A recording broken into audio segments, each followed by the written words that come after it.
Hello everyone, how to towards back with another new video, and in this video I'm going to show you how to set voice search language on your YouTube app.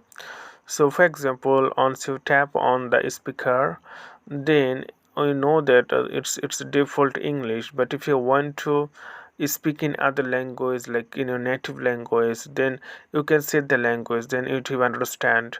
So now I'm going to open YouTube application, and after that you can see the home page. So what you need to do, you have to tap on your profile icon, you right bottom corner, and you can see it's your profile page. So what you need to do now, you need to tap on the settings. So once you tap on the settings, then uh, wait a second please, you can see it's the settings icon. So simply tap on the general, the first option.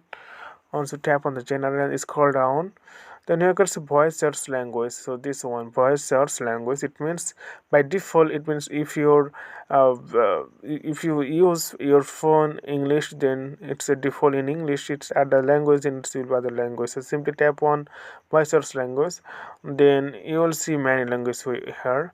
So what's your native language, you can choose. Then if you want to search something by your voice, then you have to talk with your that voice.